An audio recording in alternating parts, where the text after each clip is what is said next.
This is going to be the easy way to sharpen a knife and the cheapest way to sharpen a knife. And there's a lot of machines, there's a lot of these gimmicks. I've tried almost all of them. The Tomek machine, you know, I've tried, you know, all the pull through, the titanium, the carbide, the tungsten carbide ones, the diamond ones, the laps, the easy laps, all those. I've tried all of them. And you know, when I'm butchering or slaughtering, and just about probably every butcher in the country will tell you, their main tools is going to be a steel. That's their main tool. Maybe belt sander, maybe a steel, maybe both, maybe a stone, maybe a steel, maybe a tri-hone stone and a steel, but their main one's going to always be a steel to keep their edge true.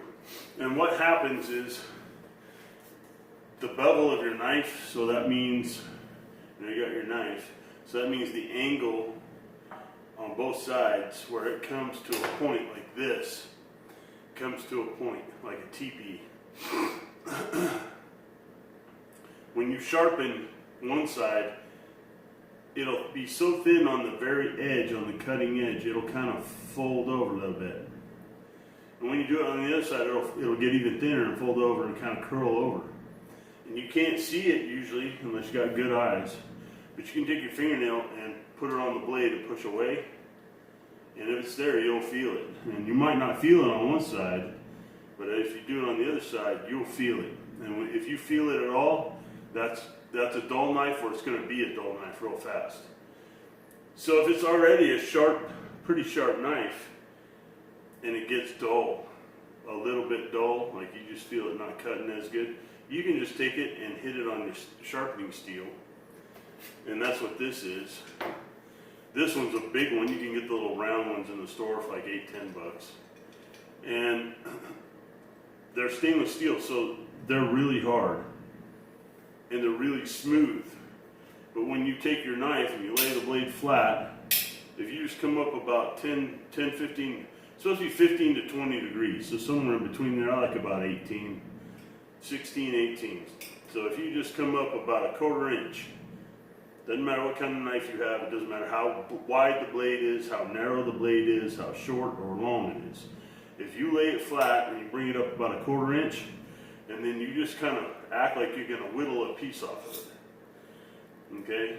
And then you do the same thing back toward you. Lay it flat, bring it up 1/4 inch, bring it back toward you carefully, because you'll cut yourself. You know? And just do that over and over. If it's already fairly sharp and you do that about 10 strokes on each side, that trues it up. Basically, it straightens it out and strengthens it to the point where it's a razor sharp blade again. If it's really bad, you can cheat and you can take, this is a fine diamond honing steel. They're like $20, $16, $20. So you buy one of these about $20, you buy one of these about 20, 22 bucks. Yeah, you're in it like 40 bucks, you can sharpen every knife in your house. Same idea, only when this is getting real dull, you hit it on this and keep doing it until you don't feel that burr on either side anymore, and it's very sharp. And you may even just barely feel a burr on there somewhere. You want to bring that burr up a little. And then you hit it on this other one about 10, 20 strokes, and you got a razor blade every time. Now, if it's beyond all that, and you have this right here is it's a little motor with a 1-inch sanding belt. You know, it's a little belt sander. You can get them in a hardware store for like 50, 60, 70 bucks or something like that. Walmart has little ones. And you want to put like a 320 grit belt, 300 something belt on there is good. If you can't find one, because sometimes they don't sell them, maybe you know, you don't want something really rough like 100 grit or 80 grit or something like that. But sometimes the highest grit they sell is like 220. If that's all you can get, cool. Buy it, go ahead and run it. And when you're running it, take an old piece of metal, an old file, anything, an old, an old yard tool, anything, and just grind on that for a little while to wear it down, to kind of wear it out a little bit. Then it'll be about 320, 340, 360. That's about what you want. Okay, so if this is really, really dull, then this is what you can do. I'm going to show you. This knife is not very sharp. You want to hold it the same idea. If you held it flat with the cutting edge down, don't ever put it up. That'll be dangerous.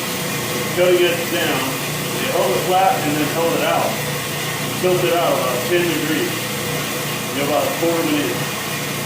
And then it's all the way across this pretty fast. Now you can see it just clean that all up. Now I can feel that burr a little bit. Now I'll do the other side.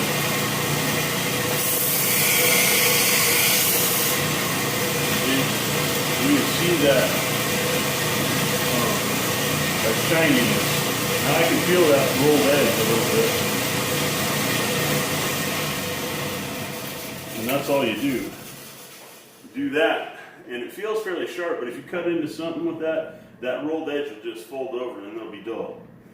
So then you can take your diamond steel and do your 10 degree, quarter inch off it. Just keep going. And you can do that, knock that roll off. Now I'm a little faster, so I'm going to speed it up a little bit. Okay. Now I know that's good, and I'm going to hit it on this one. Same thing.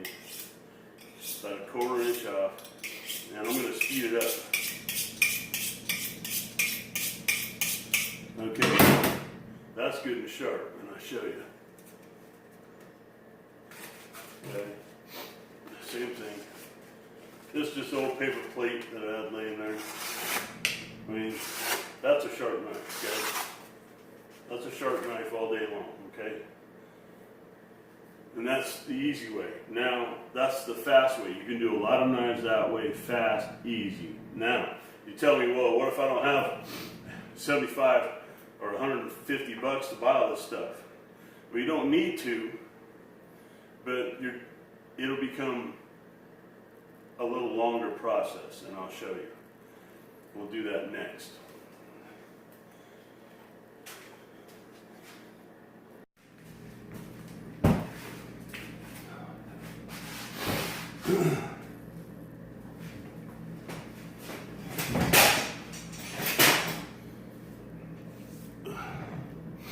Alright, so like I was saying, you want to tell me, well, I don't have a lot of money, but I really want a sharp knife. I'm going hunting next month. Alright, cool. Well, this is called a sharpening stone, okay? They come round, they come flat, they come long, they come skinny, they come little bitty, they come thin, and there's all different ones. Now, for your money, if you're going to buy one, you want to buy one, if you can, that's double-sided. So this side here is about it's about, I'd say, 300 grit. Maybe 220, 300, right in there. That's what it feels like. Now the other side, it's kind of a lot smoother. So I would say that this knife, this side of the stone, I'm sorry. I haven't had my Wheaties today. So anyway, this dang thing on this side is about 600-800 grit, maybe. So you can use this side, just put a little bit of mineral oil or vegetable oil, any kind of oil on this side. And if you don't like that, you can use water. I use water a lot. And if you want it to cut a little bit better, you can put a drop of dishwasher soap on it, hand soap, any kind of soap. And so use this side, same idea. Lay your knife flat, tip it up about a quarter inch, and try to cut a piece off. Okay? And you can do that on both sides, same thing, right? Now I'm going to show you, you know, this thing, I'm going to dull it. Okay. Now anybody knows that that is now really dull.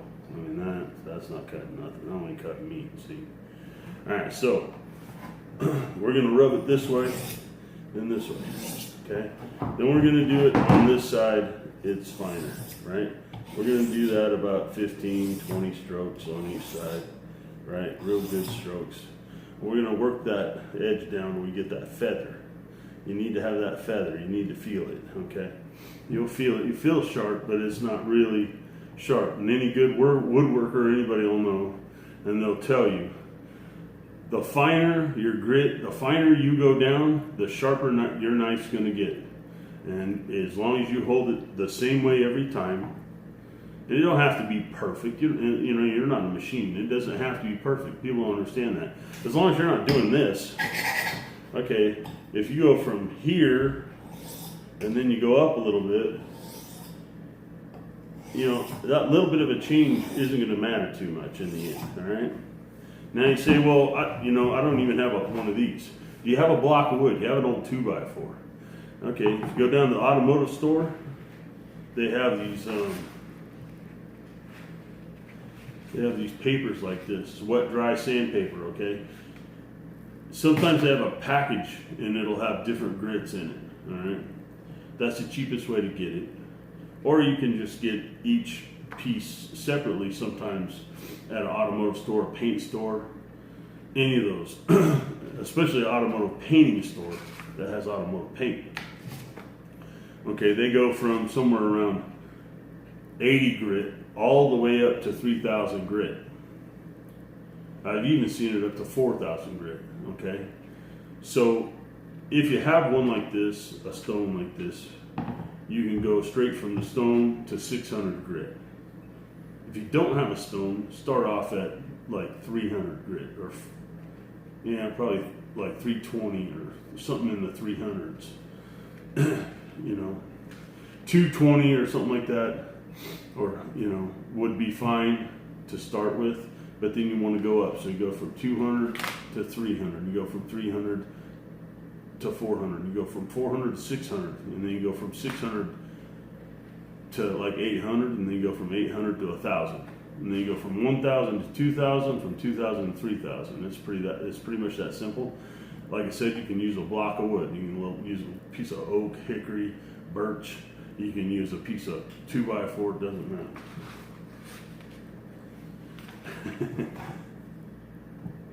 So, if you have a block of wood or one of these stones, then you can just take this stuff and you can just wrap it around here. You know, and I'm going to show you how to do it. Okay. Just wrap it around this stone. You want to wrap it around tight. So you want it real tight. Okay, and I'm going to show you the difference. Now normally a stone, you would run into it. Some people go backwards, most people will go into it, okay? With this sandpaper, you don't want to do that. You'll cut the sandpaper and it doesn't do your edge any good. So what you do is you put it down, but start at the front, lift your knife up 1/4 inch and slide it back to you like that. And then do the other side the same way. Okay, there's almost no chance of cutting yourself, especially when you start getting a really good polished edge, okay? And you just do this. Like this. Now when I get up to 1,000, 2,000 grit, if this starts to get gummed up, I take a spray bottle. It's wet, dry sandpaper. It's meant to be wet, okay? Won't hurt it. It kind of helps it lubricate it, and it helps clean the pores out so that you continue to get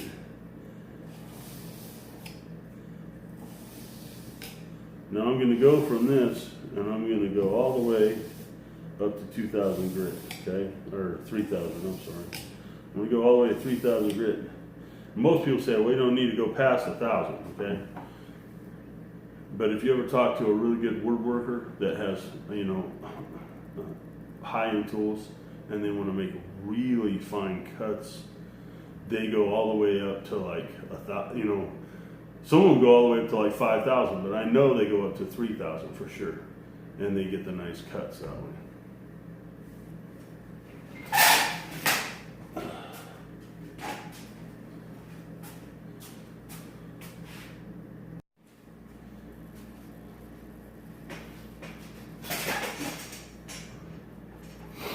Okay, well,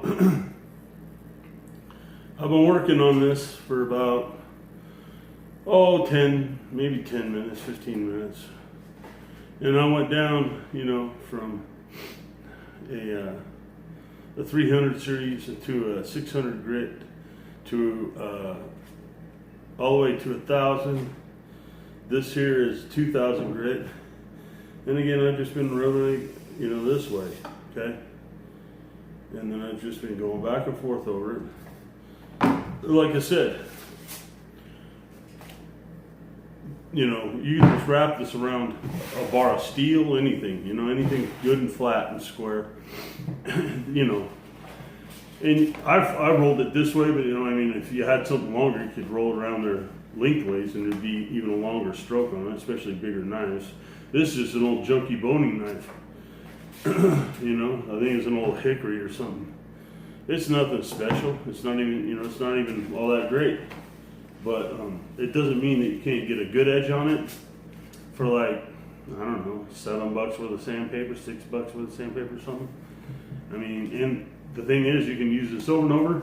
And if I was an outdoors kind of person, you know, and I am, but if I was a big game hunter or anything, look, those guys take packs, they pack in miles and miles, they pack things out miles an hour, you know, miles and miles. And I would not want to carry around some big clunky, I mean, this thing weighs, I don't know what it weighs, but I mean, how much does a piece of balsa wood weigh? What, you know, an ounce, you know? And this maybe weighs a quarter of an ounce. Well, you could roll this up and put a rubber band around it and your little block of wood that doesn't weigh nothing, you know, or skip the wood. Maybe you got something else that you carry with you already, and you know, and use that. And this doesn't weigh anything. It doesn't cost much. If it gets messed up, you throw it, you know, you tear that part off and throw it away, or you throw the whole thing away and go and buy another piece for $1. You know, I mean, it does, you know, it's not much. And I'm going to show you the edge on this. Now, you saw me, I've used it real good on that stone. And, I mean, it cuts a paper plate like it ain't there. This is some real thin, really thin butcher paper. I mean, it cuts that, you know. If it'll keep it from bending. But, I mean, it cuts that. I mean, it tears it up. I mean, that's sharp, okay? That's a sharp knife. It shaves the hair off my arm, you know. And I don't know what else you need. And you need something simple, you need something fairly fast, and you need something easy. Well, that's easy. You know, all these devices, you lock the blade in, and this thing does this. And well, you know what? It changes every single knife you do because they're all different lengths, they're all different widths, they're all different. So unless you really got the hang of it, and I'm not saying they're not good, but why spend $200, $300, $400? That's, you know, those Tormex are, you know, they're an automated machine, but I mean, unless you're doing hundreds of knives a week, it doesn't make any sense because they cost $800, $900. You know, I mean, it blows my mind. And all you need, if you don't have any money, $5. If you got a little bit of money, you can pick you up a sharpening steel, and later on maybe another one. That's all you really have to have: a fine diamond steel and a really fine, you know, regular stainless steel rod one, and that's all you really have to have. If you just have those two, I mean, at the most you're going to spend $40. And if you really want to step it up like me, I'm doing a lot with my knives, and you know, I make a lot of knives, and you guys know, I use knives a lot. But you buy a little belt sander. You know, I bought that one at a yard sale for $25. I mean, it doesn't have to be much. You don't have to be in it much. Well, I hope this helps you. And you have a good day.